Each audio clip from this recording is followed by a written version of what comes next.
નમસ્કાર બધાને. હું શૈલેષ ઢોલા આપ સર્વનું તપોવન સાયન્સ એકેડેમીમાં હાર્દિક સ્વાગત કરું છું. લાસ્ટ આપણે પ્રક્ષેપ ગતિ અને પ્રક્ષેપ ગતિ આધારિત દાખલાઓનો અભ્યાસ કરેલો છે.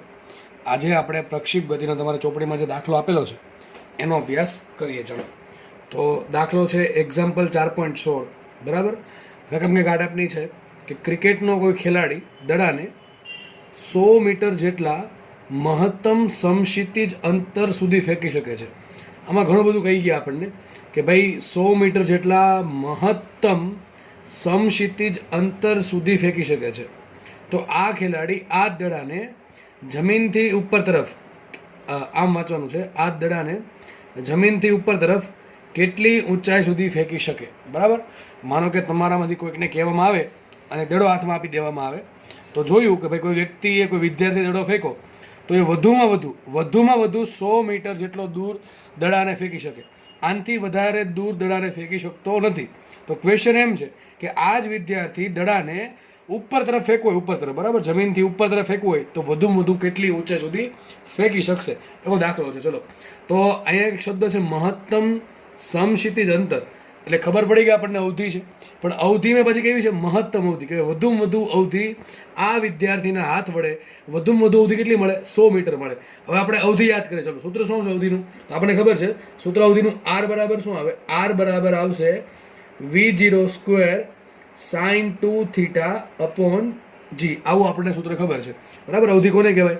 તો માનો કે આ પ્રમાણે પ્રક્ષેપ બધી થાય છે અને વસ્તુ છે એ v0 જેટલા વેગથી θ0 ખૂણે ફેંકવામાં આવે તો અવધિ આર આપણને આટલી મળશે. અહીંયા જે દડો પડશે, બરાબર છે, અથવા પથ્થર કે જે વસ્તુ પડશે એ હવામાં જેટલું અંતર કાપીને જમીન પર જ્યારે પડે ત્યારે જેટલું અંતર કાપશે જમીન પર, બરાબર છે, પહેલાં અહીંયા હતો ને હવે પહોંચી ગયો અહીંયા, તો જે અંતર કાપીને સિમ્પલ અવધિ કહેવાય. આટલા અંતરને કહેવાય અવધિ.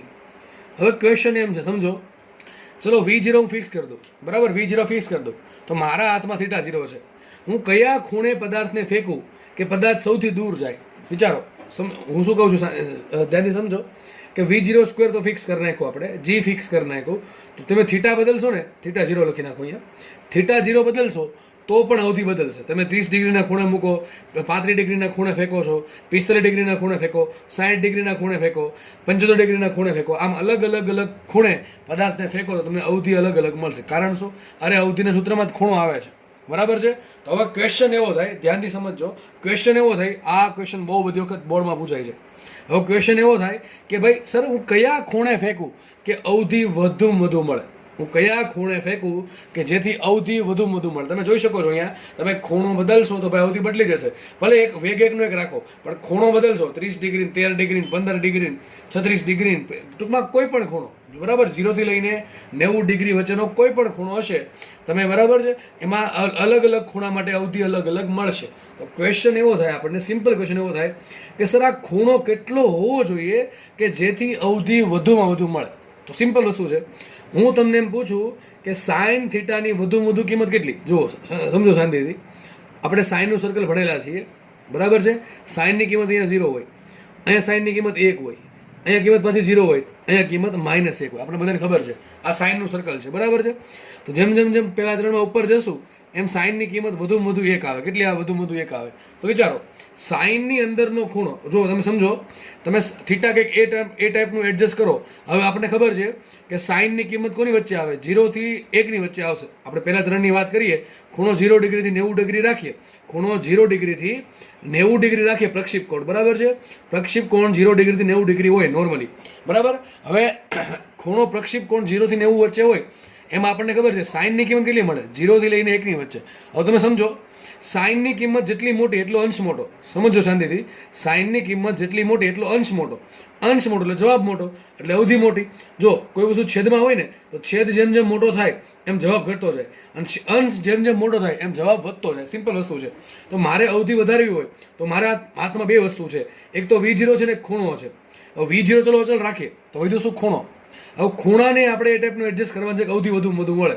હવે એના માટે શું કરવું પડે? મારે સાઇનની કિંમત વધુમાં વધુ મળવી પડે. કારણ શું? સાઇન 2θ આપણે પછી અંશમાં છે. અંશ જેટલો મોટો આવે અંશનો જવાબ જેટલો મોટો આવશે એટલો જે આર અવધિ છે એ મોટી આવશે.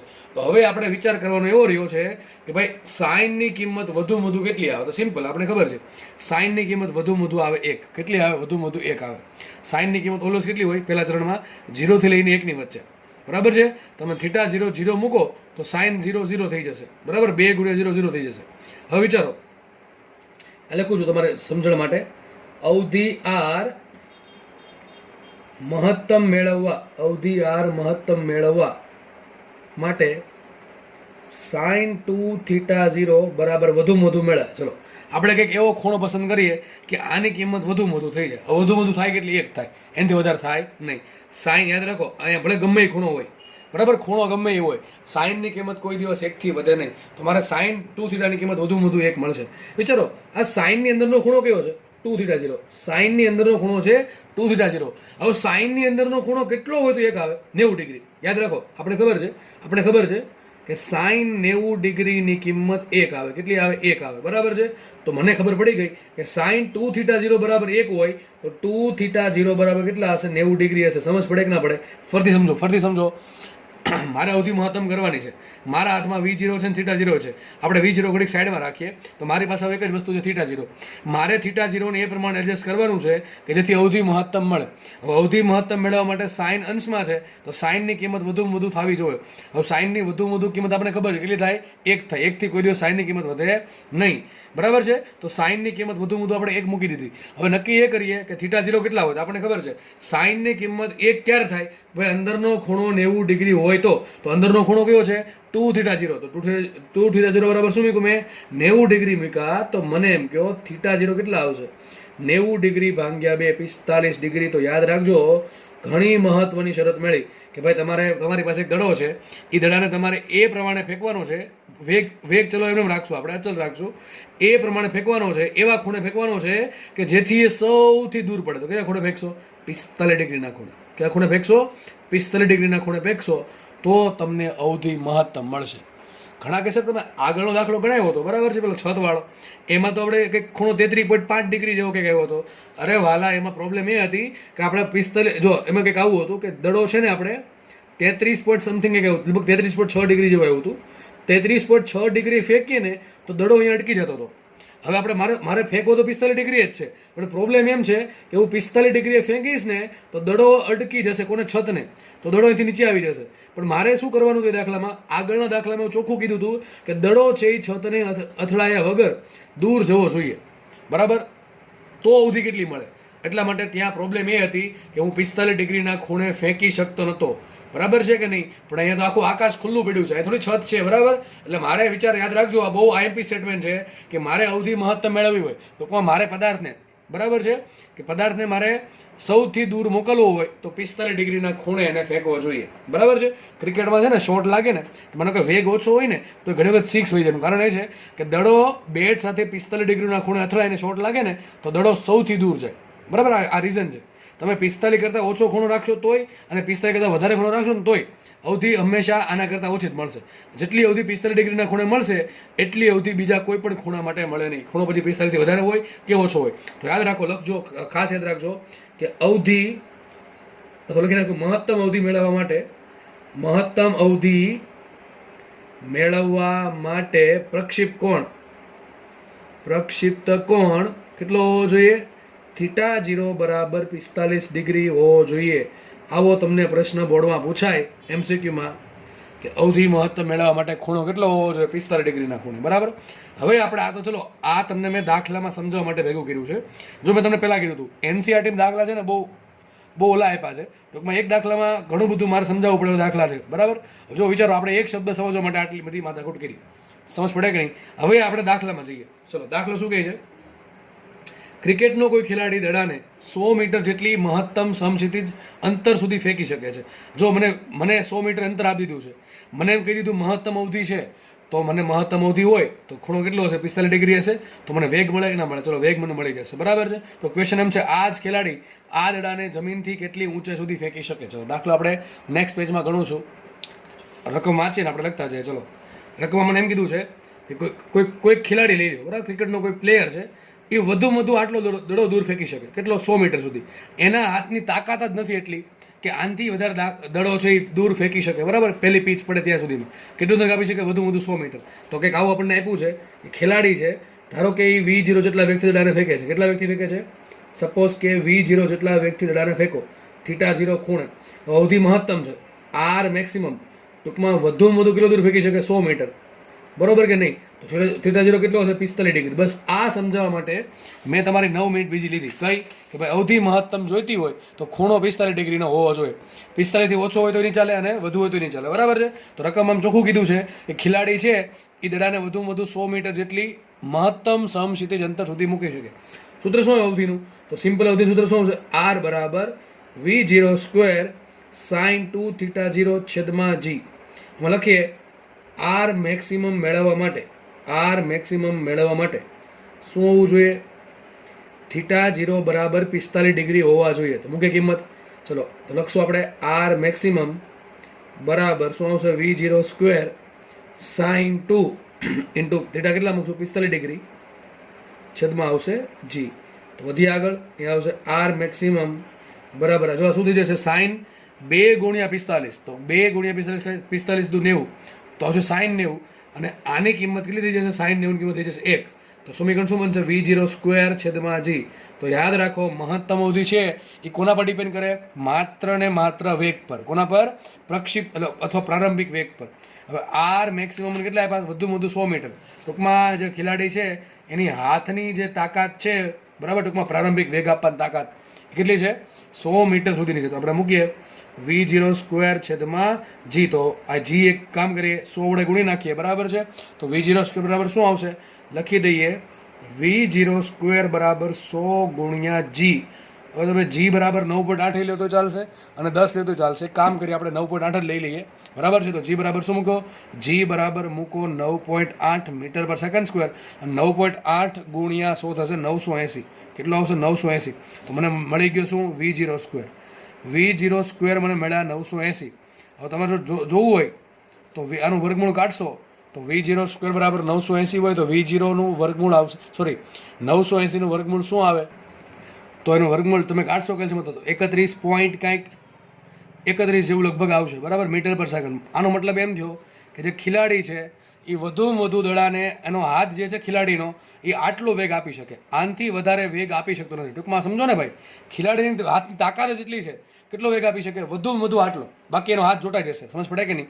ભાઈ દરેક વ્યક્તિની કેપેબિલિટી અલગ અલગ હોય, શક્તિ અલગ અલગ હોય દૂર ફેંકવાની, બરાબર છે?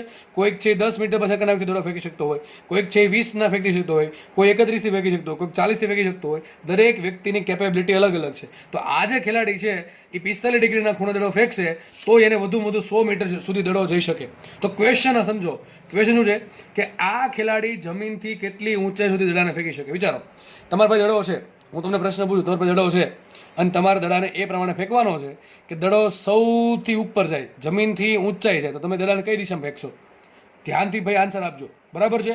હું તમને બીજી વખત બોલું છું, પ્રશ્ન ધ્યાનથી સમજો. હું તમને એમ કહું તમારા હાથમાં દડો છે, તમારે દડાને જમીનથી ઉપર તરફ ફેંકવાનો છે. એ પ્રમાણે ફેંકવાનો છે કે દડો જમીનથી આમ બહુ દૂર જવો છે, સૌથી ઉપર જવો છે. તો તમે શું કરશો? શું તમે દડાને 45 ડિગ્રીની ખૂણે ફેંકશો? ના, બુદ્ધિ હોય ને તમે આમ ફેંકશો. કે માનો કે તમે અહીંયા ઊભા છો, બરાબર છે, અને તમારા પાસે દડો છે, તો તમે શું કર્યું ખબર છે? દડાને આમ ફેંકશો, આમ ઉપર.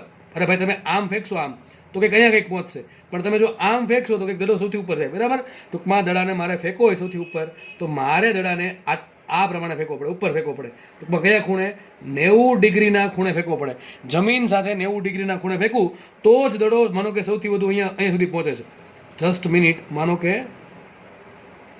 દડો અહીંયા પહોંચ્યો, તમે માનો કે 90 ડિગ્રીથી ઓછા ખૂણે ફેંકો હોત તો બને કે દડો કંઈક અહીંયા કંઈક પહોંચત, બરાબર, અહીંયા પહોંચત.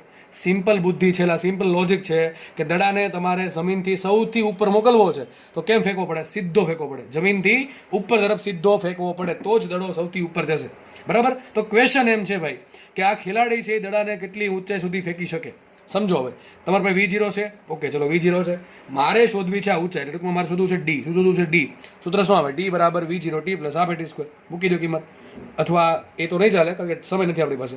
આપણે બીજું સમીકરણ છે કયું? V square minus V0 square બરાબર 2AD. યાદ કરો. કેમ સર? અરે ભાઈ G ક્યાં લાગે? G નીચે લાગે, બરોબર કે નહીં? G લાગશે નીચે, મારે શોધવાનું છે D. હવે આપણે એક કામ કરવું પડે, કાં તો અધો દિશા ધન ધારો, કાં ઊંધું દિશા ધન ધાર, તમે કોઈ પણ ધારી શકો છો.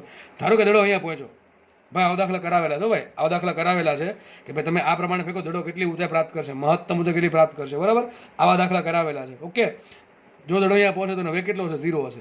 જ્યારે દડો જમીનથી ઉપર જશે, ધીમે ધીમે ઉપર જશે, એમ જી લાગે નીચે એટલે શું થાય? ગ્રેવિટી એનો ઓપોઝ કરે. તો જેમ જેમ જેમ ઉપર જશે એમ એનો વેગ ઘટતો જશે. માનો કે આ પોઈન્ટ પર દડો આવ્યો તો એક એવો પોઈન્ટ આવશે કે જ્યાં એનો વેગ થઈ ગયો 0, તો v બરાબર શું છે? 0 આવશે. તો 0 નો વર્ગ માઇનસ v0, ચલો v0 સ્ક્વેર રાખો એમને ઇઝ ઇક્વલ ટુ એમને 2 એમને. હવે એ બરાબર એક કામ કરું છું, હું ઉધ્વ દિશાને કેવી લઈ લઉં? ઉધ્વ દિશાને ધન લઈ લઉં છું. તો અધો દિશા કેવી થઈ જશે? અધો દિશા થઈ જશે ઋણ. તો શું આવશે? એ બરાબર આવશે માઇનસ જી. તો એમ કીધું માઇનસ જી ઇન્ટુ ડી. આપણે ડી શોધવાનું છે. સર આ v0 સ્ક્વેર શું લેશું? અરે તાકાત હોય એટલું લ્યો. આ વ્યક્તિ દડાને, આ વ્યક્તિને દડો આપવામાં આવે છે અને કહેવામાં આવે છે કે ભાઈ તારે દડો સૌથી ઉપર મોકલવાનો છે. તો એ બે કામ કરશે. એક તો પેલું કામ શું કરશે કે ભાઈ દડાને 90 ડિગ્રીએ ફેંકશે, ટૂંકમાં આમ જમીનથી લંબ રૂપે, બરાબર ને? કોમન સેન્સની વાત છે કે દડાને આમાં કઈ જમીન છે, આ જમીન છે, આ જમીન છે, તો દડાને આમ ઉપર ફેંકશે, બરાબર, સીધું કે ખૂણે 90 ડિગ્રીની ખૂણે ફેંકશે. પેલું કામ આ કરશે. બીજું કામ શું કરશે? એની પાસે જેટલી તાકાત છે એટલી તાકાત ધરાવતા વેગથી દડો ઉપર ફેંકશે, બરાબર કે નહીં? ઇનામ આપ્યું ભાઈ, તો એમ કહેવામાં આવે કે તને 5 લાખ રૂપિયા આપવામાં આવશે, તું દડાને સૌથી ઉપર ફેંકવાનો છે. તો એ શું ટ્રાય કરશે? એક તો પહેલી બુદ્ધિ આવવા પડશે કે દડાને 90 ડિગ્રી ફેંકવો પડે, જમીન સાથે 90 ડિગ્રી ફેંકવો પડે. એક તો આ કામ કરવું પડે. બીજું કામ શું કરશે? વ્યક્તિ એની પાસે જેટલી પૈસા કમાવા માટે શું કરશે? જેટલી તાકાત છે એટલી તાકાતથી દડો ઉપર ફેંકશે, બરાબર કે નહીં? તો આ v0 વધુ કેટલું છે? અરે ભાઈ આટલું હમણાં શોધ્યું આપણે. એ વ્યક્તિની તાકાત કેટલી છે v0 આપવાની? 31.31. તો મને એમ કહો વ્યક્તિ અહીંયા પણ કેટલી તાકાત લગાવી શકશે? અરે ભાઈ આટલી લગાવી શકે. કેટલી? 31.31. આનથી વધારે વેગથી એ ફેંકી શકતો જ નથી. અહીં આપણે જોઈ લીધું, બરાબર છે. પહેલાં એમ કહેવામાં આવે કે તારા દડાને એ પ્રમાણે ફેંકવાનું છે કે સૌથી દૂર પડે. તો એ શું કરશે? 45 ડિગ્રીના ખૂણે દડાને ફેંકે છે. તો જોયું કે ભાઈ વ્યક્તિ વધુમાં વધુ 100 મીટર ફેંકી શકે. તો આપણે નક્કી કર્યું એનો હાથનો વેગ કેટલો હશે? ટૂંકમાં હાથ છે એ દડાને વધુ કેટલો વેગ આપી શકે? 31.31. આનથી વધારે વેગ આપી શકે નહીં. તો આ કેસમાં શું થશે? આ કેસમાં જે પહેલા કેસમાં શું કર્યું ને? 45 ડિગ્રીના ખૂણે દડાને ફેંકો તો હવે આ કેસમાં એ 90 ડિગ્રીના ખૂણે દડાને ફેંકશે, ઉપર ફેંકશે. કેટલા વેગથી? તો ભાઈ આટલા જ વેગથી. કારણ કે આનથી વધારે વેગ, આ મેક્સિમમ વેગ છે, વ્યક્તિની શક્તિ આટલી છે, આનથી વધારે વેગ એ આપી શકે એમ નથી એનો હાથ. તો v0 સ્ક્વેર શું આવશે? આટલો જ આવશે. તો હવે v0 સ્ક્વેર શું આવશે? 980. આ v0 સ્ક્વેરની કિંમત અહીંયા મૂકું છું તો શું આવશે? આવું કંઈક આવશે. 0 નો વર્ગ માઇનસ v0 સ્ક્વેર આવશે 980, બરાબર. રાખીએ આ 2, આ -2 ઇન્ટુ જી શું મૂકું? 9.8 ઇન્ટુ ડી. તો જો અહીંયા શું થઈ ગયું? આવશે -980 બરાબર -2 ગુણ્યા 9.8 ઇન્ટુ ડી. આ માઇનસ ઉડી ગયા, બરાબર છે. આ 9.8 છેદમાં જવા દો તો શું આવશે? 100 ભાગ્યા 2. તો ડી બરાબર શું આવશે? ડી બરાબર આવશે 100 ભાગ્યા 2, તો આવશે 50 મીટર. મોસ્ટ આઈએમપી રિઝલ્ટ મળ્યું. મોસ્ટ આઈએમ રિઝલ્ટ મળ્યું કે ભાઈ આ જે વ્યક્તિ છે એ દડાને જમીનથી ઉપર તરફ વધુમાં વધુ 50 મીટર ઉપર ફેંકી શકે, આનથી વધારે દૂર ફેંકી શકે, ઉપર ફેંકી શકે નહીં. તો યાદ રાખજો, તમે જો તમારો હાથ દડાને 100 મીટર સુધી દૂર ફેંકી શકતો હોય તો જમીનથી 50 મીટર ઉપર ફેંકી શકશે. અડધું હોય, આમાં અડધું થાય.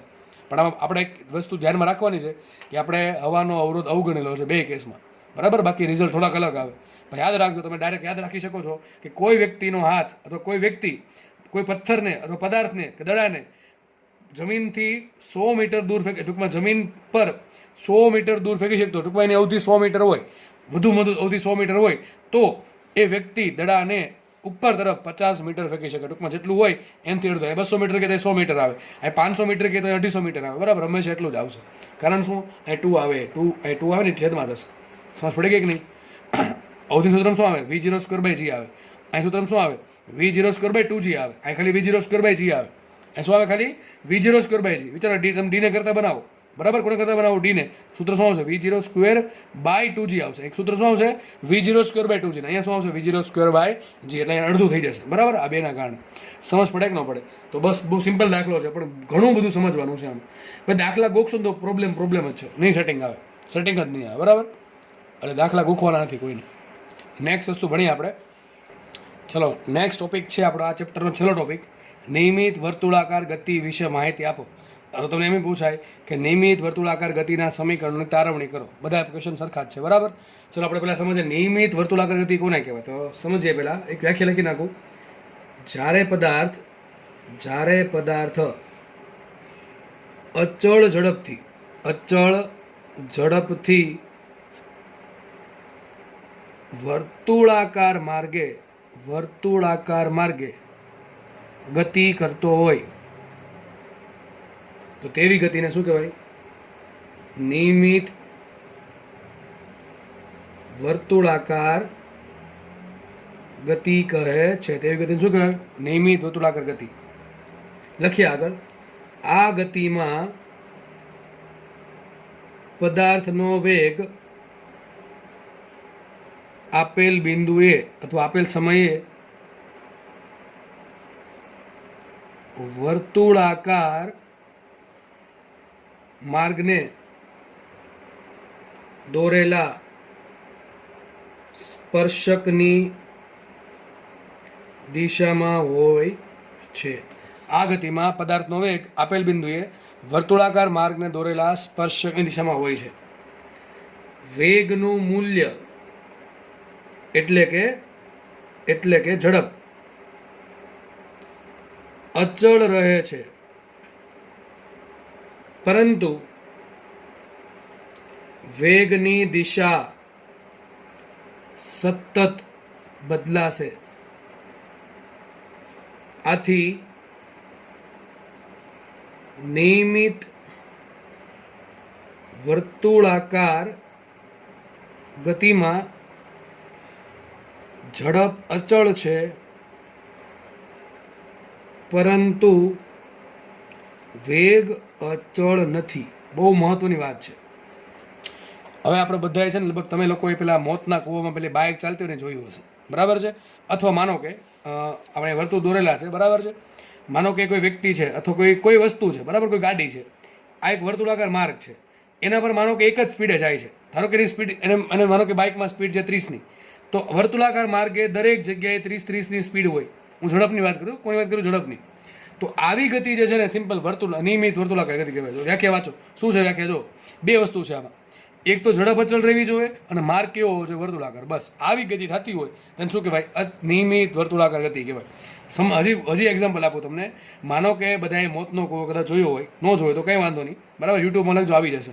તો માનો કે અંદર પેલી બાઇક ચલાવતો હોય, બરાબર, બાઇક કે કાર કે જે પણ ચલાવતો હોય, એ જે કાર ચલાવે છે માનો કે વર્તુળાકાર માર્ગે ચલાવે છે, અને એ જે કાર તો બાઇકની જે સ્પીડ છે ને એકની એક સ્પીડ ચલાવે છે. સમજો કે ભાઈ કોઈ વ્યક્તિ છે અને આ રસ્તો છે, વર્તુળાકાર રસ્તો છે, બરાબર. આ રસ્તાની ત્રિજ્યા ધારો કે કેપિટલ આર, કેપિટલ આર. આ રસ્તો જે છે એની ત્રિજ્યા કેપિટલ આર છે. હવે આ રસ્તા પર કોઈ વ્યક્તિ બાઇક ચલાવે છે અને બાઇકની સ્પીડ છે એ 30ની છે. 30થી વધતી નથી, ઘટતી નથી, સતત ગતિ કરે છે. તો આવી જે ગતિ છે એ ગતિને કહેવાય નિયમિત વર્તુળાકાર ગતિ. તો જુઓ, જ્યારે પદાર્થ અચળ ઝડપથી વર્તુળાકાર માર્ગે ગતિ કરતો હોય ત્યારે ગતિને શું કહેવાય? નિયમિત વર્તુળાકાર ગતિ કહે છે. આગળ લખીએ. આ ગતિમાં પદાર્થનો વેગ આપેલ બિંદુએ વર્તુળાકાર માર્ગને દોરેલા સ્પર્શકની દિશામાં હોય છે. આ શું કહેવા માંગે છે? ધારો કે એક ડાયાગ્રામ દોરો નીચે, જસ્ટ ખાલી સમજો કે ગોળ છે આ, બરાબર છે? મને પદાર્થ અહીંયા છે અને ઝડપ કેટલી છે? 30ની છે. હવે ઝડપ છે, ઝડપને ખાલી મૂલ્ય હોય, બરાબર, ઝડપ અધિશ્રાસી છે, પણ વેગને બે વસ્તુ હોય, મૂલ્ય હોય, દિશા હોય. તો મારે આ બિંદુએ વેગ શોધવું, શું કરવું પડે? જસ્ટ ખાલી આ બિંદુએ દોર દો સ્પર્શક, બરાબર છે? બરાબર. તો આ શું થઈ ગયું? આ બિંદુએ વેગની દિશા થઈ ગઈ. વેગનું મૂલ્ય કેટલું? 30. કેટલું છે વેગનું મૂલ્ય? 30. અને ભાઈ વેગના મૂલ્યને ઝડપ કહેવાય, બરાબર કે નહીં? આગળ કીધેલું છે. માનો પદાર્થ અહીંયા પહોંચ્યો, તો આ પોઈન્ટ પર વેગ ક્યાં હશે? આ રીતે હશે. સ્પર્શક દોરવાનું મૂલ્ય કેટલું? 30નું જ તે. માનો પદાર્થ અહીંયા પહોંચ્યો તો વેગનું મૂલ્ય કેટલું? વેગનું મૂલ્ય કેટલું? 30નું. દિશા કઈ? સ્પર્શકની દિશામાં. માનો પદાર્થ અહીંયા પહોંચ્યો તો વેગનું મૂલ્ય ક્યાં? વેગની દિશા ક્યાં? સ્પર્શક. તો આ પ્રમાણે દિશા આવશે. મૂલ્ય કેટલું? 30નું. અહીંયા પહોંચે તો આ થઈ ગયું દિશા, આ થઈ ગયું મૂલ્ય. આ પોઈન્ટ પર પાછું દિશા આ રીતે, મૂલ્ય 30નું જ છે. તો જુઓ, દરેક પોઈન્ટ પર વેગનું મૂલ્ય અચળ છે. 30. આને શું કહેવાય? ઝડપ કહેવાય. આ શું કહેવાય? ઝડપ કહેવાય. હું એમ પૂછું, શું દરેક પોઈન્ટ પર દિશા સરખી છે? બદલે છે, સતત બદલે. જો આ પોઈન્ટ પર ક્યાં દિશા આ પ્રમાણે છે, આ પોઈન્ટ પર દિશા આ પ્રમાણે છે, આ પોઈન્ટ પર આ પ્રમાણે છે, આ પ્રમાણે દિશા સતત બદલે છે. વેગ બે વસ્તુનું બનેલું, મૂલ્યનું બનેલું છે અને દિશાનું બનેલું છે. મૂલ્ય અચળ હોય, દિશા અચળ હોય તો જ વેગ અચળ કહેવાય. મૂલ્ય પણ અચળ હોય, દિશા પણ અચળ હોય. હું એમ કહું કે ભાઈ ગાડી છે આ પ્રમાણે જાય છે, આ દિશામાં જાય છે, કઈ સ્પીડે? 30ની સ્પીડે, બરાબર. ઘડીક પછી દિશા એની જ છે, ઝડપે 30ની છે. હજી પાછી દિશા એની ઝડપ 30ની જ છે.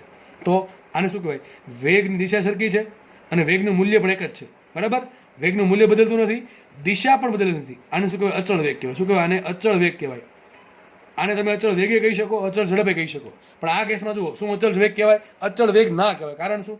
ઘણા કેસ મૂલ્ય 30 જ છે. અરે ભાઈ વાલા, હું એમ કહું છું, વેગ બે વસ્તુનું બનેલું છે, મૂલ્ય અને દિશા. તો મૂલ્ય અચળ હોય અને દિશા અચળ હોય, બંને બદલતું ના હોય, બંનેમાં ફેરફાર 0 હોય, તો જ વેગ અચળ કહેવાય. આ કેસમાં શું છે? દિશા સતત બદલા કરે છે. મૂલ્ય ભલે 30-30નું છે, પણ દિશા સતત બદલે છે. એટલે તમે એમ કહી શકો કે વેગનું મૂલ્ય અચળ છે. એટલે શું અચળ થયું? વેગના મૂલ્યને કહેવાય ઝડપ. તો આ કેસમાં ઝડપ અચળ છે. શું વેગની દિશા સતત બદલે છે? હા, બદલે છે. શું વેગની દિશા અચળ છે? ના, અચળ નથી. તો શું એમ કહું વેગ અચળ છે? વેગ અચળ નથી. કારણ શું? દિશા બદલે છે. એટલે જો બંને અચળ રહેતું હોય તો જ વેગ અચળ કહેવાય. ધ્યાનથી સમજો શું લખ્યું છે. આ ગતિમાં પદાર્થનો વેગ આપેલ બિંદુએ વર્તુળાકાર માર્ગને દોરેલા સ્પર્શકની દિશામાં હોય છે. દેખાય છે? આ બિંદુએ સ્પર્શક, આ બિંદુએ સ્પર્શક, સ્પર્શક, સ્પર્શક. બરાબર છે? સ્પર્શક ઇંગ્લિશમાં કહેવાય ટેન્જન્ટ. શું કહેવાય? ટેન્જન્ટ. તો વેગની દિશા ક્યાં હશે? સ્પર્શક દિશામાં. આ લાઈન છે ને, આમ તો આખી થિયરી બહુ કામ તમને આગળ લાગવાની છે, બહુ બધી વખત કામ લાગવાની છે. બરાબર છે? આગળનો મુદ્દો, આઈ થિંક 2 મુદ્દા સમજાઈ ગયા તમને. ત્રીજો મુદ્દો સમજીએ કે વેગનું મૂલ્ય એટલે કે ઝડપ અચળ રહે છે જ્યારે વેગની દિશા સતત બદલાય છે. એટલે દિશા બદલાવાથી શું થયું? વેગ અચળ નથી. શું થયું? દિશા બદલાવાથી વેગ અચળ નથી, પણ વર્તુળાકાર માર્ગમાં ઝડપ અચળ છે, એવું કહી શકાય. બરાબર? તો આઈ થિંક બધા જ લોકોને નિયમિત વર્તુળાકાર ગતિ શું છે એનો આછો પાતળો ખ્યાલ આવી ગયો હશે. વધારાની ચર્ચા આપણે નેક્સ્ટ લેક્ચરમાં કરશું. બરાબર? અને જે સમીકરણ તારવણી કરવાની છે ત્યારે કરશું. જસ્ટ તમને આછો પાતળો ખ્યાલ આવવો જરૂરી છે. બરાબર? નેક્સ્ટ લેક્ચરમાં આપણે અહીંથી સ્ટાર્ટ કરશું. હું આ પાછું કંઈ સમજાવવાનો છું નહીં, ડાયરેક્ટલી ડાયાગ્રામ સમજાવીશ. બરાબર? અને આપણે આ થિયરી પૂરી કરશું અને ત્યારબાદ એના પછીના લેક્ચર્સમાં આના જે દાખલા છે એ પૂરા કરશું. એટલે ચેપ્ટરને પૂર્ણ આવતી આપી દેશું આપણે. ઓકે, ચલો, ધન્યવાદ. જય હિન્દ.